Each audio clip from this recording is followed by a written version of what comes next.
Let's switch over to the race to the White House and the 4 Republican candidates running to replace President Obama. It has been a fun-filled week with talk about birth control, negative attack ads by super PACs, and candidates dropping out of debates. Now, you may remember last Saturday was the Republican caucuses in Maine, and Mitt Romney was said to be the winner, with Ron Paul coming in second place.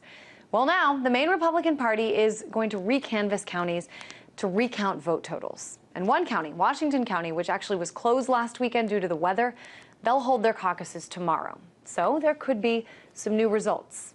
But the bottom line is this system, the process of choosing a presidential nominee, it's not working so well these days. We already had Iowa, in which Mitt Romney was announced the winner. It turned out Rick Santorum won. And now this. So let's talk about the system and also about the view of one of the candidates, Ron Paul, with Charlie McGrath, the founder of wideawakenews.com. Hey there, Charlie. Let's just talk a little bit about this week. And a lot of Ron Paul supporters certainly pretty upset about what happened in Maine, with announcements coming out prematurely, the results of some of the primary results, the caucus results being lost in spam mailboxes of the election head. What's going on here? Well, yeah, it's hard to say what's going on. I mean, we knew going into it that vote count wouldn't be necessarily be able to be reported last week as being factual. It's going to take some time for it to work out, and hopefully he ends up with the win in his column. But I mean, this is so completely the typical left-right game. The GOP has its favorites.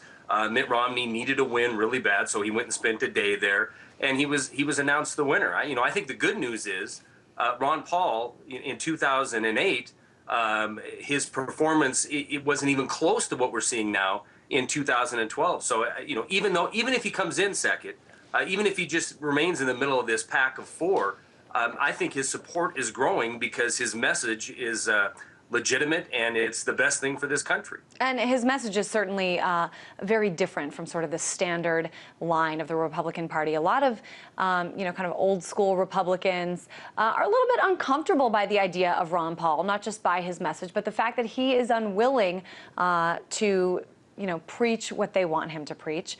I want to put up something that was on CNN the other day, something really, really interesting. It shows you not just how the people think, but look at this. This is a poll that shows Ron Paul having the highest percentage, 52%. He's on the bottom.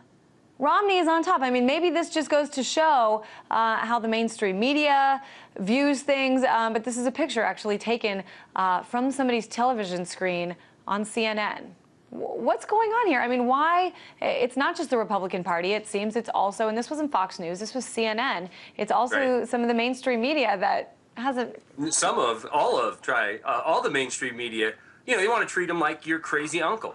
And you can blame a lot of reasons for this. I mean, if you want to go the conspiratorial route, which is, the route I'm going to take right here, it's that 80 or 90% of the media, the mainstream media, is owned by a very, very small group of corporations. About a half a dozen corporations control 90% of the news that is disseminated in this country, in the West.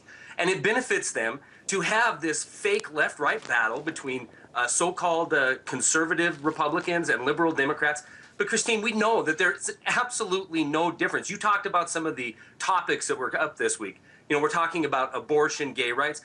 These things are important. I'm not trying to belittle these things, but the fact of the matter is we're still engaged in the longest military engagement in the history of this country. We borrow 40 cents of every single dollar to fund this military expansion, and there's only one candidate in the perceived left or perceived right that is speaking against this, and that's Ron Paul. We have not declared a war in this nation since 1942, but for the last decade, basically for the last 2 decades, we have been on a constant war footing. He's the only one with the message of, we need to bring our troops home, we need to have sound money, we need to get our own house in order, and stop playing policemen around the world.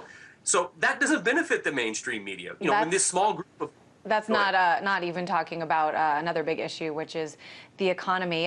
Not to go mainstream on you, Charlie, but I want to actually quote something, I'm going to say it, that Sarah Palin said recently. She said that she believes the primaries will likely end with a deal over delegates. She said voters have no enthusiasm for Republican candidates. Talk about the delegate aspect of this, because this is something that Ron Paul and his supporters have been really good about. They have been, the last ones at some of these primaries. They've got their eye on the delegates. Well, I'm not a complete expert on this process, but I do know that is his goal. He knows he's not going to win. Everybody knows he's not going to be the nominee for the Republican Party to run for president. But I believe what he's trying to do is try to amass enough delegates that he will have a voice in helping shape policy that is a sane policy. So I think, for what he can hope for, the money that he has, I think that the best, from his point of view, the best thing he could do is keep on spreading his message, amass delegates, and then maybe interject some sanity during the convention, and maybe be heard, and maybe speak on behalf of the American people on some of the topics that we've covered here today. Certainly, no matter what we see in the polls, that message has really, really had a hand in shaping, changing even the discussion during this primary season. And I think it's an important one not to be ignored. Charlie McGrath, founder of WideAwakeNews.com.